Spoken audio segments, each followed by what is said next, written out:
여러분의 건강 지킴이 데일리 건강 시작합니다. 입을 벌려서 말을 하고 하품을 하며 또 음식물을 씹어서 삼키는 등 우리 삶에서 꼭 필요한 이런 일들을 가능케 하는 신체 기관이 있습니다. 바로 얼굴 부위의 유일한 관절인 턱관절인데요. 하루에도 수없이 사용하는 만큼 이 턱관절의 장애를 호소하는 환자들도 늘고 있다고 합니다.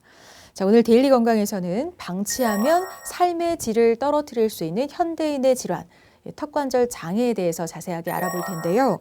구강외과 전문의 박영준 원장님 모셨습니다. 원장님 어서 오세요. 네, 안녕하세요. 네, 반갑습니다. 자, 이 턱관절에 문제가 생기면 아프고 신경 쓰이는 것도 그렇지만 음식을 씹는 것 자체가 굉장히 불편해지는데요. 먼저 이 턱관절은 어떤 관절인지부터 좀 알아보고 시작해 보겠습니다. 원래 턱관절이라는 용어가 맞나요, 선생님? 흔히 말하는 턱관절이라는 것은 의학적 용어로는 측두하악 관절이라고 합니다. 측두, 즉 좌우 양쪽 옆머리와 하악, 즉 아래턱을 연결하는 부위를 말하는데요.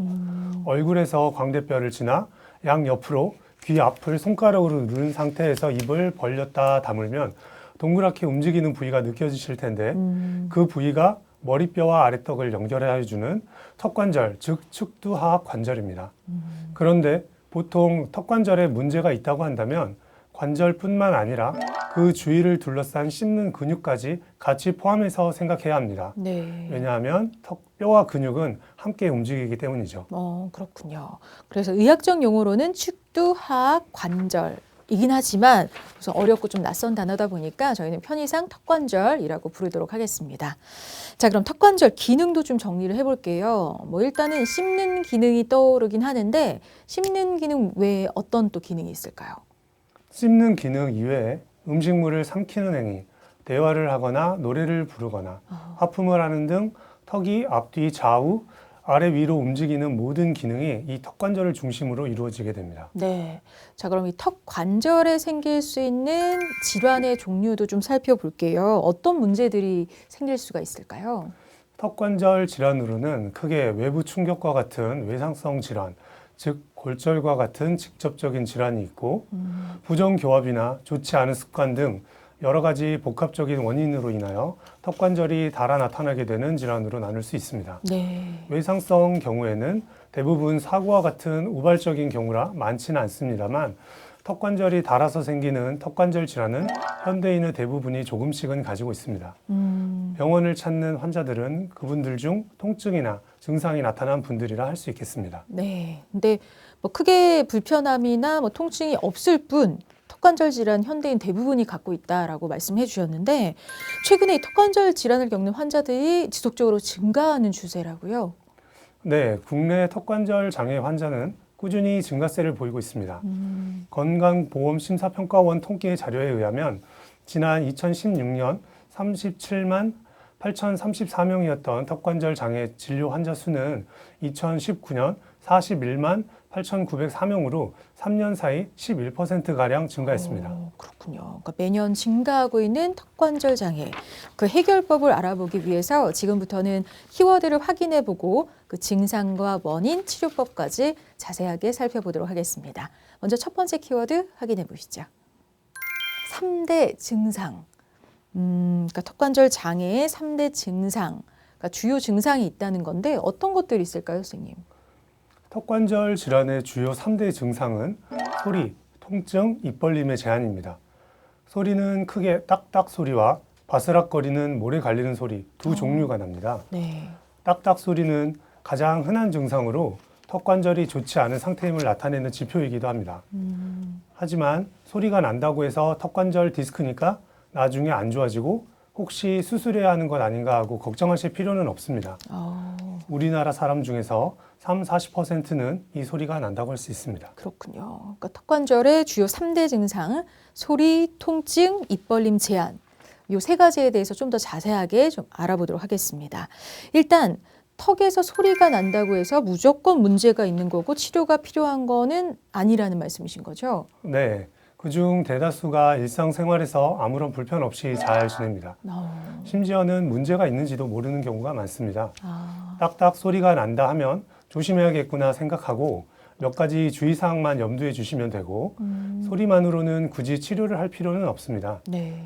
치료 대상은 통증이나 입 벌림 제한이 있을 때라고 보시면 되겠습니다. 모래 갈리는 소리는 딱딱 소리만큼 흔하지는 않지만 관절염과 관련성이 있기 때문에 조금 더 주의하실 필요가 있겠습니다. 그렇군요. 네, 하지만 통증이나 입 벌림의 제한이 없이도 소리는 날 수는 있는 거잖아요. 근데 이렇게 소리가 나는 이유는 뭘까요, 선생님? 턱관절 디스크가 앞으로 빠져나와 있기 때문입니다.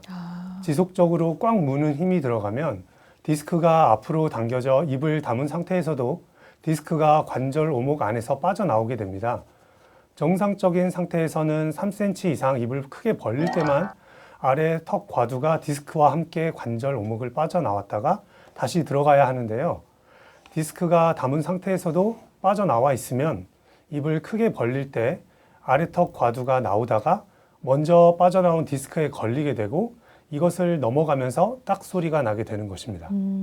그러면 이제 소리가 아닌 통증은 어떨까요? 그러니까 어떤 상태가 되면 이 통증까지 나타나게 되는 건지 궁금해요.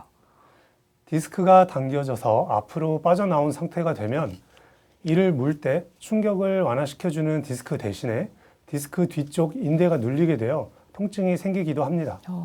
그리고 턱관절의 통증은 이런 관절 자체의 통증도 있고 관절을 움직이는 주변 근육의 통증도 있습니다.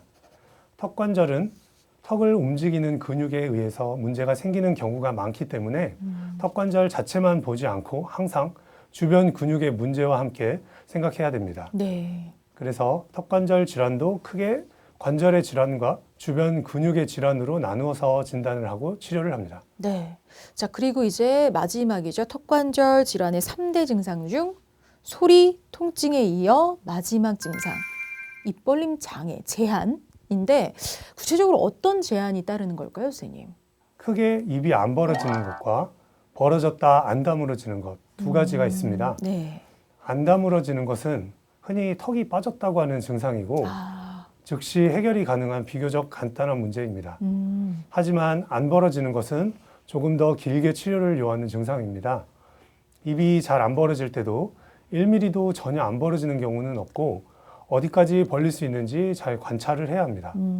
입이 3cm 정도, 즉 관절 오목 안에서 회전하는 정도까지는 벌어지는데 그 이상은 딱딱하게 걸려서 안 벌어지는 느낌이 날 때는 빠진 디스크에 걸렸을 가능성이 큽니다. 네. 1cm 또는 4cm에서 더 벌리기 힘들고 억지로 벌리면 약간 더 벌어지는데 통증이 심할 때는 디스크 문제보다는 근육의 문제일 가능성이 큽니다. 입을 벌릴 때 본인의 손가락이 3개 이상 들어간다면 정상입니다. 근데 이제 이 부분에 대해서는 약간의 개인차는 좀 있지 않을까요, 선생님? 네, 물론 개인차는 있습니다. 대부분 성인의 손가락 3개가 대략 5cm 이상이기 때문에 손가락 3개 정도까지 벌어지면 입이 벌어지는 양은 충분하다고 봅니다. 네. 3개가 안 들어간다고 비정상은 아니지만 3개까지 들어간다면 정상으로 볼 수 있습니다. 입이 잘 벌어지지 않는 환자분들의 1차적인 치료 목표는 손가락 2개 정도로 봅니다. 네. 자, 지금까지 턱관절 질환의 주요 증상인 소리와 통증 그리고 입 벌림 제한에 대해서 알아봤는데요. 혹시 이제 턱관절과 그 주변 부에 나타나는 어떤 증상 외에 다른 부위에서도 증상이 나타날 수 있을까요, 선생님? 간혹 턱관절 장애를 가진 사람들은 귀가 막힌 느낌, 이명, 어지러움증, 뒷목의 통증을 호소하기도 합니다.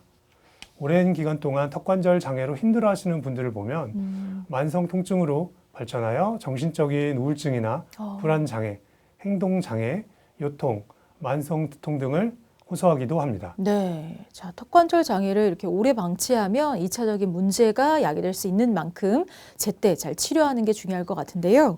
계속해서 두 번째 키워드 확인해 보겠습니다. 기온. 턱관절 장애와 기온 어떤 관계가 있는 걸까요, 선생님?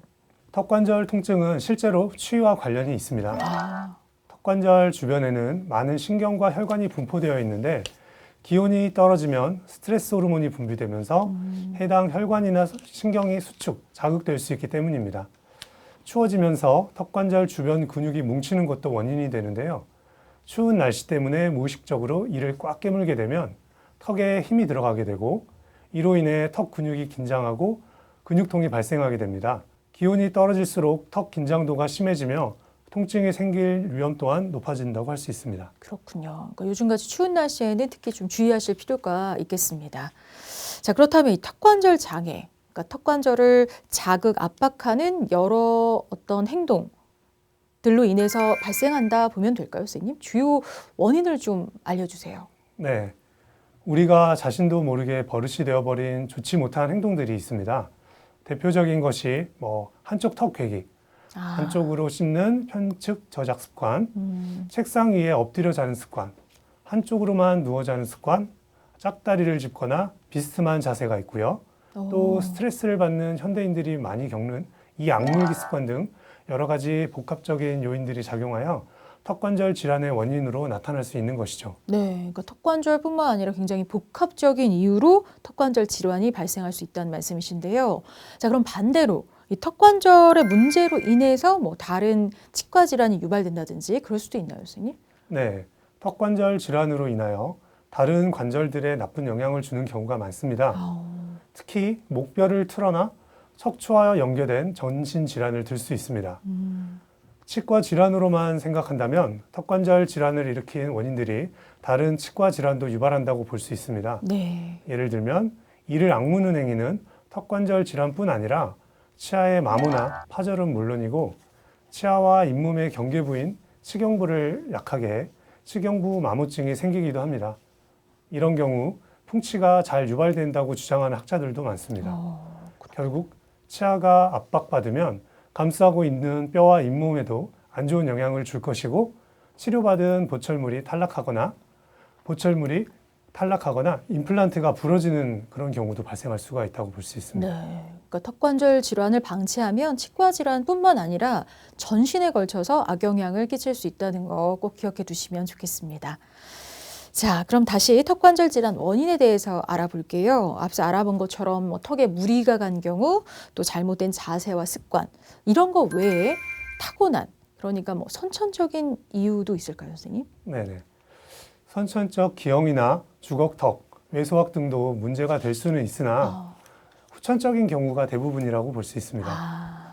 영구치가 나오는 시점인 초등학생 때 나쁜 습관, 바르지 못한 자세, 예를 들면 이를 세게 물거나 턱을 앞으로 내미는 행동, 턱 괴기, 삐뚤어진 자세 등으로 새로 나오는 영구치가 삐뚤게 맞물리게 되면 소아기 때부터 턱관절 질환이 시작될 수 있습니다. 그렇군요.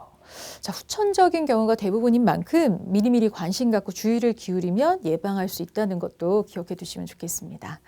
자, 그럼 다음 질문 드릴게요. 간혹 턱관절 질환이 자연스럽게 좋아졌다는 얘기를 들어봤어요.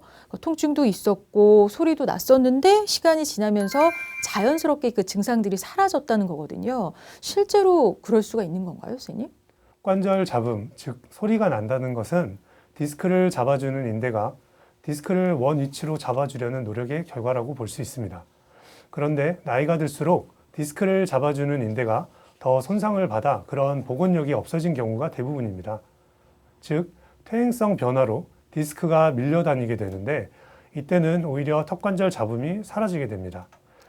그래서 흔히 턱관절에서 나던 소리가 사라지면 증상이 좋아졌다고 오해하게 되는데 다시 원위치를 잡아주지 못하는 현상이며 턱관절 질환이 좋아진 것이 아닙니다. 네, 그러니까 나이가 들수록 이 디스크를 잡아주는 인대가 손상이 된다고 하셨는데, 자, 그건 어떻게 보면 자연스러운 퇴행성 변화잖아요. 근데 그때 이렇게 인대가 늘어나서 디스크가 밀려 나오면 어떻게 되는 건가요? 원래 인대는 탄성이 적은 질긴 끈 같은 조직입니다. 인대가 늘어나거나 일부분이 끊어지게 되면 턱관절 디스크가 정상적으로 작동하기 어려운 상황이 됩니다. 네. 그때부터는 턱에 국한된 1차 증상뿐 아니라 턱 주위의 2차 증상, 즉 간접적인 증상이 더 심해지게 됩니다. 이때부터는 전문적인 치료가 필요한 시기이기도 합니다. 그리고 턱관절 역시 이제 관절인 만큼 관절염이 생길 수 있다고 하는데 이 퇴행성 턱관절염에 대해서도 좀 알려주세요. 나이가 들면 모든 관절이 퇴화를 하게 되는데 턱관절도 마찬가지죠. 턱관절 주변을 보호하고 있는 연골 조직이 조금씩 닳기 시작하면서 주변의 뼈와 인대 등이 손상을 받아 통증과 염증이 생기는 것입니다. 특히 턱관절은 연골 조직이 다른 것을 초기에는 잘 느끼지 못하다가 많이 지속된 후에 어느 순간부터 증상을 느끼게 되곤 합니다. 자, 그리고 턱관절 문제로 인해서 부정교합이 생길 수도 있다는데 맞습니까? 턱관절 때문에 부정교합이 생긴다기보다는 부정교합으로 인해 턱관절 질환이 유발될 가능성이 높습니다. 부정교합이 턱관절의 좌우 균형을 틀어지게 하고 그로 인해 턱관절 질환이 생기게 되는 것입니다. 다만 원인은 복합적이어서 부정교합이라고 다 턱관절 환자이거나 교합이 다 맞지 않는 것은 아닙니다. 네. 자, 오늘 데일리 건강 턱관절 질환에 대해서 자세하게 알아보고 있는데요. 자, 이번에는 치료가 필요한 기준도 좀 살펴볼게요. 치료가 필요한 경우 어떤 경우일까요, 선생님? 우선 가장 흔한 경우로 턱에 통증이 생기는 경우를 들 수 있습니다. 네. 그리고 두통, 특히 편두통이나 이명, 목과 어깨의 통증 같은 2차 증상이 자주 나타나는 경우라면 치과 의사의 도움을 받는 것이 필요합니다.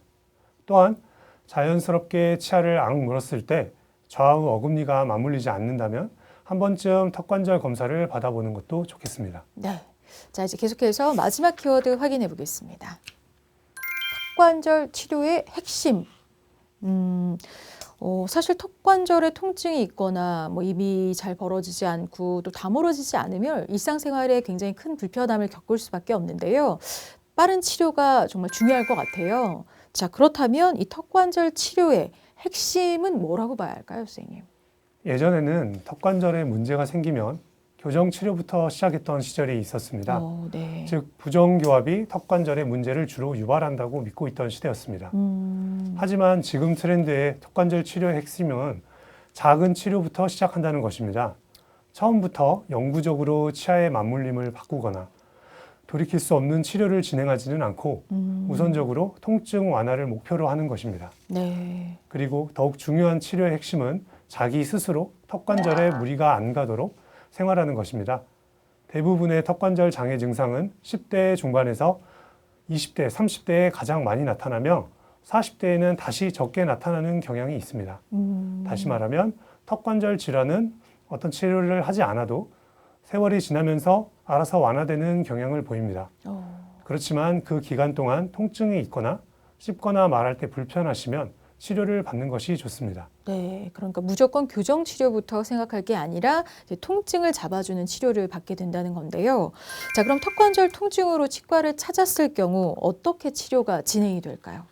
치과에 오시면 우선 검사를 하게 되는데 생활 습관이나 잠은 잘 자는지, 스트레스의 정도나 전신 질환의 여부 등을 체크하게 됩니다. 그리고 턱관절 주위로 정밀한 검사를 통해 관절의 문제인지 근육의 문제인지를 결정짓게 됩니다. 어떤 원인이건 간에 앞서 말씀드렸듯이 우선적으로는 통증 완화가 치료의 시작입니다. 네. 자, 그럼 구체적으로 어떤 치료를 받게 되는 걸까요? 예외적으로 턱이 빠졌거나 벌어지지 않는 응급 상황에서는 우선 손으로 턱관절과 디스크를 원래 위치로 이동시켜서 다시 정상적으로 벌리고 담을 수 있게 하지만 일반적인 턱관절 통증을 갖고 내원하신 분들에게는 진통소염제를 처방하게 됩니다. 거의 대부분의 환자분들은 진통소염제를 복용하시면 일주일 안에 증상이 호전됩니다. 그리고 이와 함께 따뜻한 저주파, 온열 또는 전기 자극 치료 등을 병행하여 통증을 완화시키기도 합니다. 네, 그러니까 통증을 잡아주는 게 주 목적이기 때문에 일단 진통소염제 같은 약물 치료를 한다는 건데요. 자, 그럼 진통소염제 외에 뭐 다른 치료가 필요한 경우는 없을까요? 디스크가 앞으로 많이 이탈되어 있어서 입이 벌어지지 않는 일이 자주 생기거나 턱이 벌어질 때 비대칭적으로 벌어지거나 하는 경우에는 스플린트라고 하는 교합 안정장치를 제작하게 됩니다. 3개월에서 6개월 동안 보통 잘 때 착용하게 되고 그것을 착용하게 되면 디스크가 정상적인 위치로 가는데 도움을 주게 됩니다. 네. 그리고 스플린트를 착용하게 되면 간혹 턱이 정상적인 원래 위치로 이동해서 치아의 맞물림이 변하게 되는 경우가 있는데 그런 경우에는 정상적인 턱의 위치에 맞추어서 교정 치료를 받게 됩니다. 네. 그리고 이 턱 관절에 염증이 있는 경우가 있잖아요. 이런 관절염으로 인해 턱 관절에 통증이 있는 경우, 이때는 어떤 치료가 필요할까요? 관절에 염증이 지속적으로 발생할 때 간혹 턱관절이 유착이 되는 경우가 생깁니다. 어, 즉 머리뼈와 아래턱뼈의 관절이 붙어버린 경우를 말하는데 이런 경우에는 관절 내시경을 이용하여 그 안에 붙어버린 조직들을 제거하고 윤활유로 세정하는 시술을 받기도 합니다. 그렇군요. 혹시 수술이 필요한 경우도 있을까요? 최후의 상황으로 외과적으로 턱관절에 성형을 하거나 재건하는 수술을 해야 할 때도 있는데 네. 이런 경우는 극히 드물게 발생한다고 볼 수 있습니다. 자, 그럼 다음으로는 그 턱관절 주변 근육의 문제일 경우 치료 방법도 좀 살펴볼게요. 근육 문제도 기본적으로 소염 진통제 같은 뭐 약을 복용하는 걸로 치료를 할 수 있을까요? 관절 이외의 근육의 문제도 마찬가지로 우선은 근육통을 완화시키기 위해 진통 소염제를 복용하면서 근경련을 풀어주기 위해 추가로 근육을 이완시키는 약물을 복용하게 됩니다. 그리고 근육을 이완시키는 물리치료도 동시에 받게 되는데 또한 치아를 꽉 무는 습관이 있는 경우에는 근육과 관절을 보호하기 위해 씹는 근육에 보톡스를 주입하여 씹는 근육의 힘을 약화시키기도 합니다. 그 보톡스 치료가 갖는 효과가 궁금한데 저희가 보통 이제 주름 펼 때 맞는 그 보톡스 주사인 거죠. 자, 이게 어떤 턱 근육과는 어떤 연관이 있는 걸까요? 교근, 즉 턱 근육이 단단해져서 비대해진 환자분들께 스플린트와 함께 보톡스 시술을 권유하고 있습니다. 이젠 많은 사람들이 보톡스란 단어에 대해 익숙해져 있을 텐데요. 네. 비대해진 교근과 씹는 근육이 너무 강한 경우 턱관절을 보호하기 위해서 치료의 목적으로 보톡스를 시술하게 됩니다. 그리고 이러한 치료로 인해 통증 완화와 더불어 심미적인 효과, 즉 V라인을 함께 볼 수 있습니다. 아, 네. 근데 이제 보톡스 자체가 턱관절의 통증을 완화시켜주는 거는 아닌 거죠? 네, 근육의 힘을 떨어뜨려서 턱관절이나 근육에 무리가 가지 않도록 방지하는 것입니다. 그리고 일반적으로 얼굴 주름에 사용하는 보톡스는 주기적으로 계속 맞아야 하지만 턱 근육에 주입하는 방식은 조금 다릅니다. 처음에 턱 근육에 보톡스를 주입하게 되면 3개월 정도 뒤에 그 효과가 최대로 발휘하게 되고 6개월이 지나기 전에 한 번 더 주입하게 되면 개인차가 있지만 영구적으로 턱 근육의 일정 부분 소실되는 결과를 볼 수 있습니다. 오, 그렇군요. 근데 아무래도 우리가 이제 기본적인 일상생활 중에 이 사용하지 않을 수 없는 부위가 바로 턱관절이다 보니까 치료 중이나 치료 후에도 주의할 점이 있을 것 같은데요. 어떤 점을 좀 주의하는 게 좋을까요? 가장 중요한 건 관절과 근육에 무리가 가지 않도록 딱딱하고 질긴 음식을 피해야 합니다. 그리고 턱관절 디스크가 앞으로 자주 빠져서 치료를 받았을 경우에는 입을 크게 벌리는 행동을 피해야 합니다. 네. 큰 수저보다는 작은 수저를 사용해야 하고 설렁탕집 큰 깍두기를 그냥 드시기보다는 치킨무 사이즈로 잘라서 드셔야 합니다. 네. 또 하품을 할 때 순간적으로 혀를 입 천장에 대서 운동 범위를 너무 크지 않게 막는 것이 중요합니다. 네. 자, 그 외에 또 도움이 되는 뭐 어떤 관리법이 있을까요? 아프거나 뻣뻣한 부위에 따뜻한 수건 찜질을 하루에 2, 3회 정도 10분씩 하면 도움이 됩니다. 네. 밤에 스플린트를 착용하시는 분들은 꼭 정해진 시간에 착용하셔야 하고 꼭 정기적으로 치과에 내원하셔서 검사를 받으셔야 합니다. 왜냐하면 스플린트를 정해진 시간 이상으로 오랫동안 끼게 되면 부정교합을 유발할 수도 있기 때문입니다. 네. 자, 오늘 데일리 건강에서는 턱관절의 통증을 유발하는 여러 가지 원인과 그리고 증상, 치료법까지 알아봤습니다. 도움 말씀 주신 박영준 원장님 고맙습니다. 네, 감사합니다.